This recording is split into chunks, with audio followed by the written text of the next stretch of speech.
Disney 101 Dalmatians Fire Pup of the Day. One morning at the farm, Rolly watched the start of a new day from his favorite sunny spot. His father, Pongo, accompanied Roger to milk the cows. His mother, Perdita, watched Anita collect eggs. Their housekeeper, Nanny, picked fresh apples from the tree. Fresh apples, that can mean only one thing. Nanny planned to bake an apple pie that afternoon. Rolly yipped with glee. He ran inside to tell the others. He found his siblings watching the Thunderbolt Adventure Hour on TV. The canine hero was putting out a fire. "Go, Thunderbolt, go!" Penny yelled. "Penny, Patch," Rolly shouted, "I have good news." But his siblings weren't listening. "One day, I'll be a fire hero just like Thunderbolt," Patch exclaimed. "Me too," Penny replied. "Oh yeah?" Patch said. "You think you're fast enough?" "Sure am," Penny yelled. "Race ya."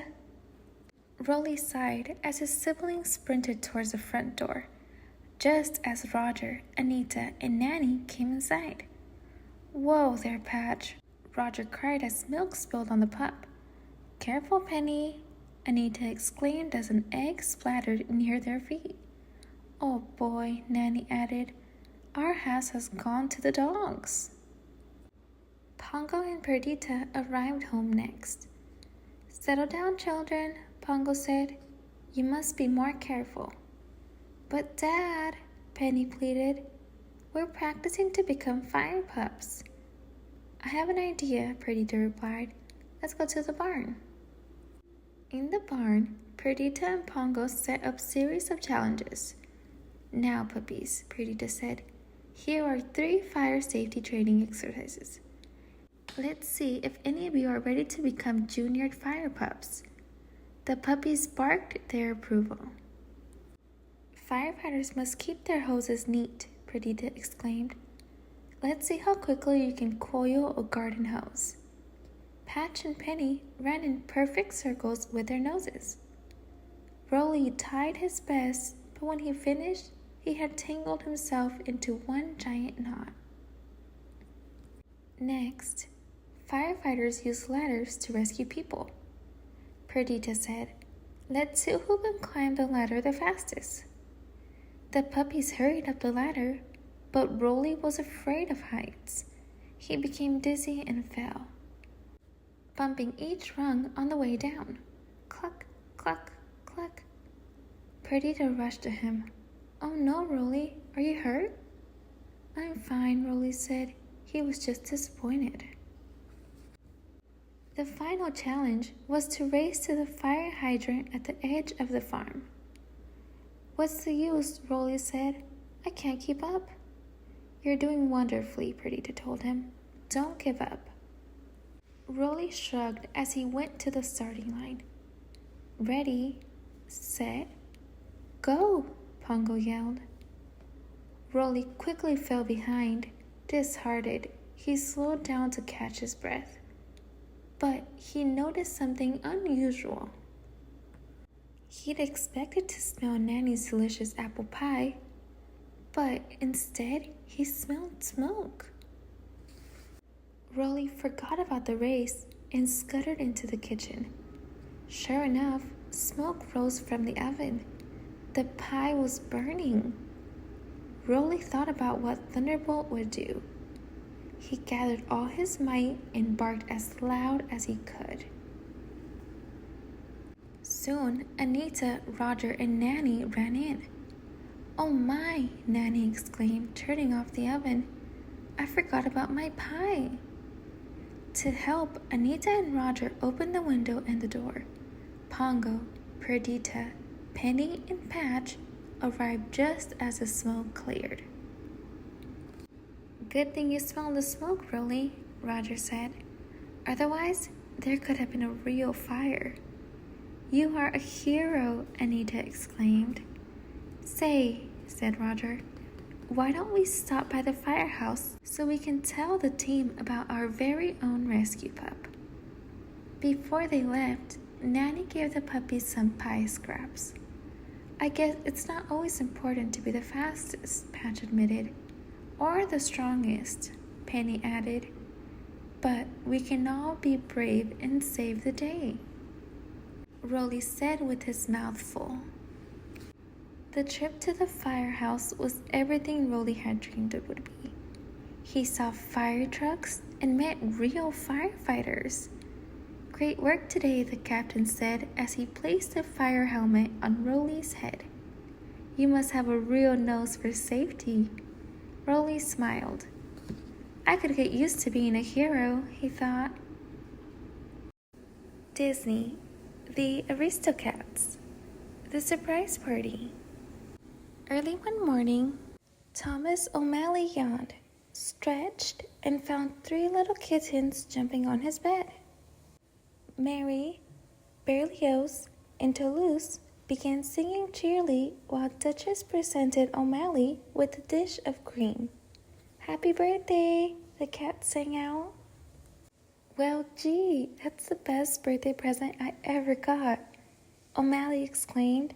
Thanks a bunch. Turning to the kittens, he said, I don't suppose anyone wants to help me eat my breakfast. Oh, thank you, Mr. O'Malley, the kittens replied as they began lapping the cream. When they had finished eating, O'Malley said, Say, I was hoping to spend some time with Scat Cat and the band. Well, Thomas, Duchess quickly interrupted, we actually have a quite big day planned for your birthday. Perhaps we can meet with them later? Really? Plans for my birthday? O'Malley said. Now, children, Duchess began, who wants to give Thomas his birthday present first? I do, Toulouse replied. Follow me, Mr. O'Malley. Yeah, said Berlioz. Follow him. As soon as O'Malley's back was turned, Duchess whispered to Berlioz and Marie, Come, children, let's get on with our plans for Thomas's surprise party. Toulouse led O'Malley into the sunroom. Today, I'm going to paint your portrait. Face this way, please, and don't move. Toulouse began squirting paint with various tubes. O'Malley was so busy watching Toulouse that he didn't see what was happening behind him. A little while later, Toulouse presented his painting to O'Malley. That's real swell, Toulouse, O'Malley said. I don't suppose you could teach me how to do that. Sure, Toulouse replied. I can teach you. He smothered a smile. The birthday surprise plans were right on track. Toulouse showed O'Malley how to mix paints to get different colors. Then he outlined a picture. They painted and painted and painted. Suddenly, Marie and Berlioz walked into the room. Our turn, Marie said to O'Malley. Would you like to hear some scales and arpeggios? Meanwhile, Toulouse quietly backed out of the room to help with the rest of the birthday preparations. We planned a special birthday song just for you, Berlioz said. Want to hear it? Well, sure I do, O'Malley said. Berlioz and Marie made sure O'Malley was looking at them, not outside, where the others were sitting up at the surprise party. Berlioz stretched along the keyboard and played their new song. While Marie began to sing, O'Malley was loving the tempo and couldn't believe that he had written him his very own tune. He found himself tapping and singing along, just as Berlioz and Marie had planned. Thank you for the best birthday song I've ever heard, O'Malley said when they had finished. As early evening approached, O'Malley was getting ready to find Scat Cat in the band, when Duchess asked if she could take him on a birthday stroll. They wandered all around Madame's courtyard. When they reached the end of the garden, Duchess pulled a wrapped gift from behind a rosebush. Happy birthday, dear Thomas, she said. A bow tie. Thanks, Duchess, he said. Between you and those kittens, this has been a terrific birthday. It's not over yet, you know, Duchess told him. We do have one last surprise for you. Duchess led O'Malley into the dining room. I hope everything is to your liking, Madame said to O'Malley. Toulouse, Berlioz, and Marie were there with Roquefort, too. Happy birthday, they all called out. They had prepared all his favorite foods. I'm stuffed, O'Malley said after enjoying his treats. Say, what a terrific birthday, and the best part has been sharing it with all of you. It was starting to get dark outside, and O'Malley turned to the kittens. I think it's almost time for bed, little ones, he said. Before we go to bed, can we go look at the stars? Mary asked. Well, sure. I don't see why not, O'Malley replied. Oh, yes, Duchess added, as they all headed outside. That's a wonderful idea. And Thomas, I have to confess, I told you a little white lie. The dinner was your second to last birthday surprise. Surprise, yelled Duchess and the kittens. Surprise, hollered Scat Cat and the band. Wow, O'Malley exclaimed. Turning to Duchess and the kittens, he asked, how did you pull this off? You were with me all day. Mary giggled. Well, sometimes some of us were with you, while others of us were preparing, Duchess concluded. It was a fantastic celebration, and everyone had a wonderful time. Berlioz, Toulouse, and Marie even got to stay up late to enjoy the fun. When the night finally ended, O'Malley turned to Duchess and the kittens. Thank you for the best birthday I ever had. It's over now, right? He said, laughing. Duchess smiled at him. Your birthday is over, but I think we'll keep on celebrating you being in our lives for a long time yet. Right, children? Yes, Toulouse whispered, yawning. Happy birthday to you, Abraham de Lacy, Casey Thomas O'Malley.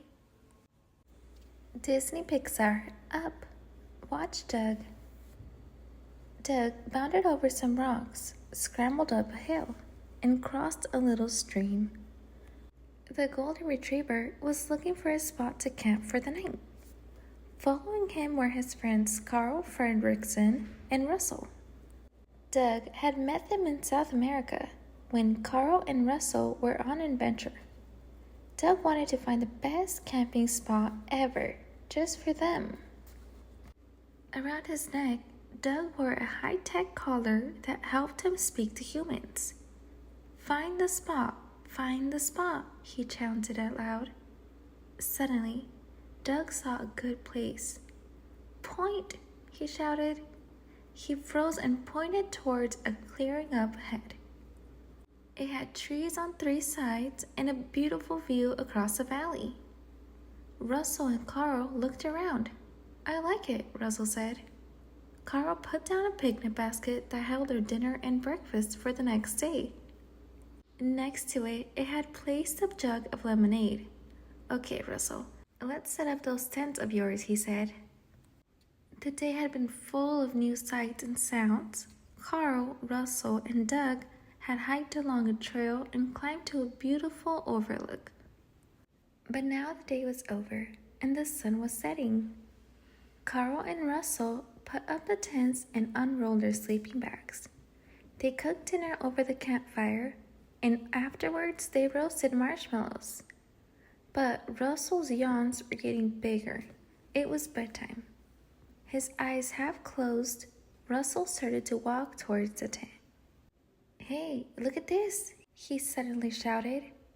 Carl and Doug went to Russell. On the ground just past the campfire was a trail of paw prints. They all stared. Doug sniffed the tracks. What kind of animal made these? Carl asked. A bear, Russell shouted. No, Carl frowned. They're too small. I'll check my Wilderness Explorer's Handbook, said Russell. But Carl shook his head. Bedtime, he instructed. I will keep a watch all night, Doug exclaimed. I will find out. Do not worry. I will not fall asleep. Good night, Doug, Russell said. He gave the dog a big hug. He and Carl went into their tents and zipped up the flaps.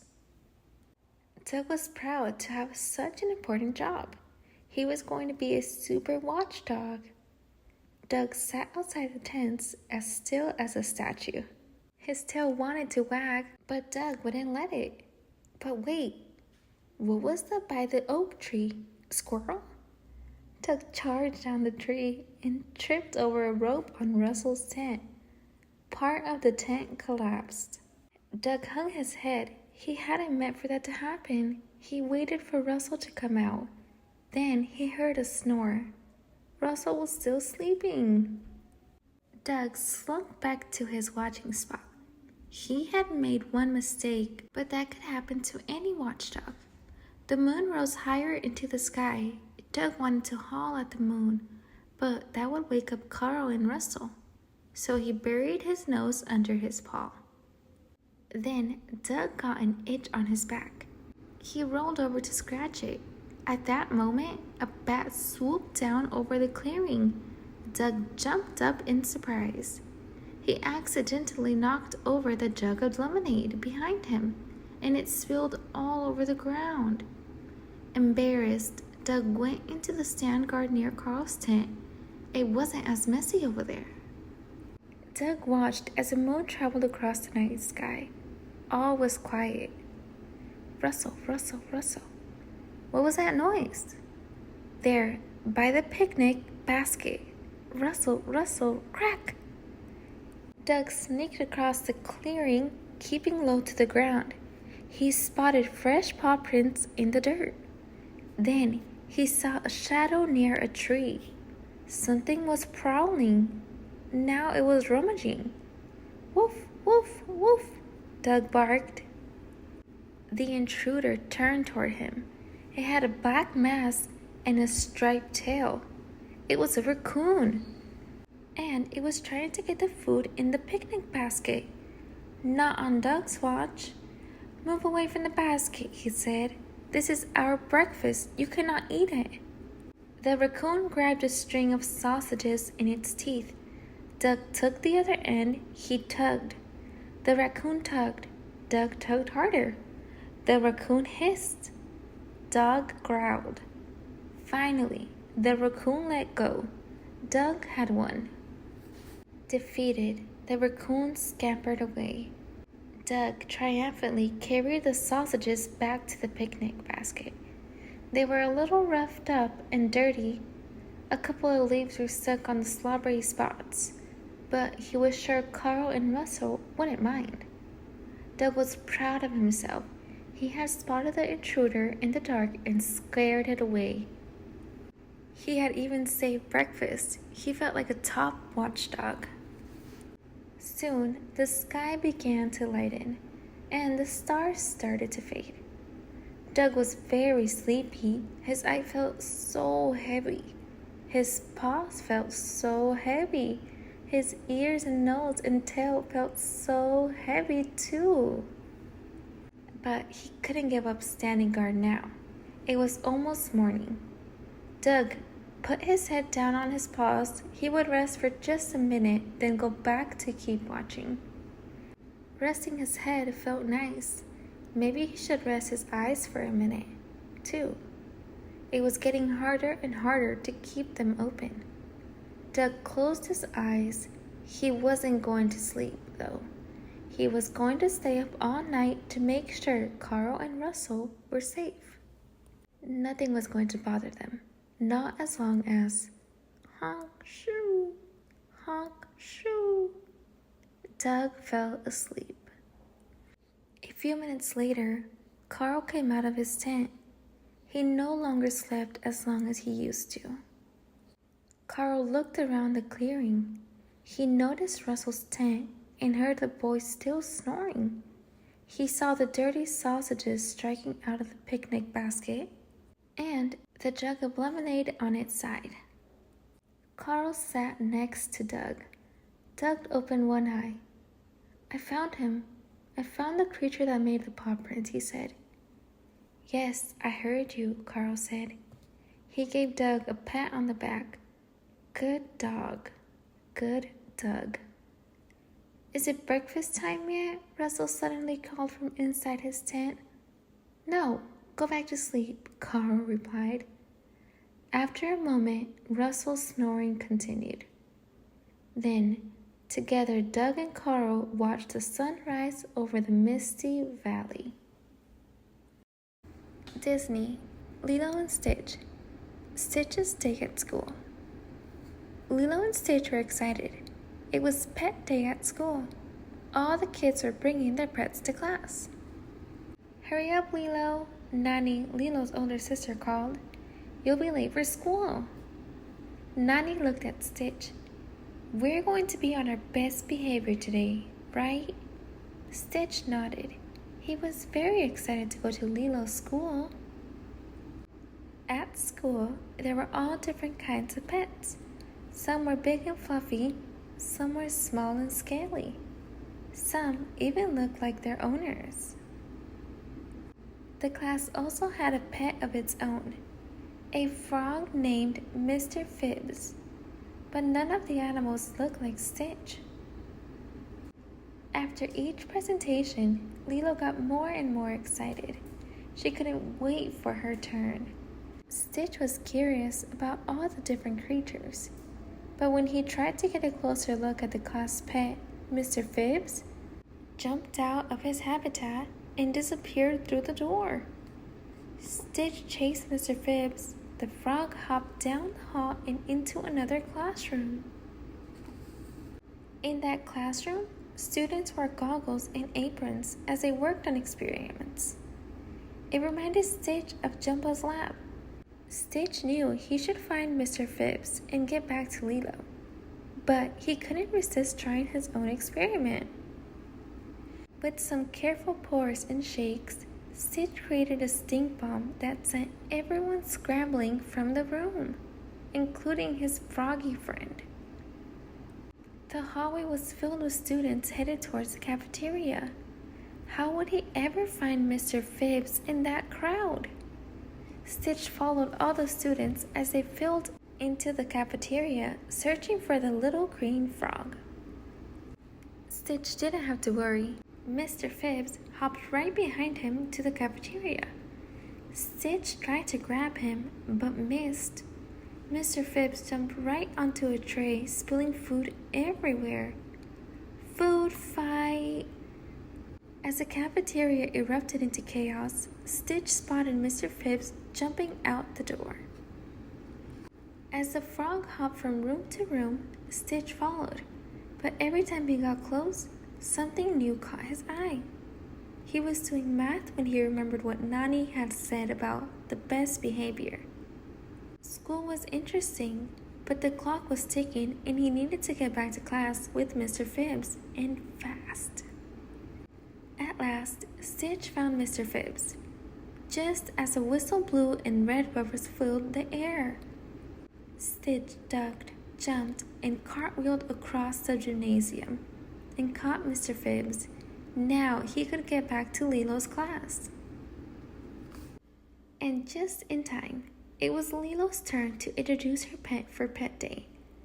My name is Lilo Pelaki, and this is Stitch, she said. He's my Stitch. What an unusual pet, said the teacher. Yes, ma'am, said Lilo. That's because Stitch isn't just a pet. He's my best friend and part of my ohana. And ohana means family. Lilo pulled Stitch into a big hug. Nani met Lilo and Stitch after school. Pet Day was great, Lilo said. Stitch was on his best behavior. Really? Nani asked. Really? I think that calls for some ice cream. Stitch agreed. This was the best pet day ever.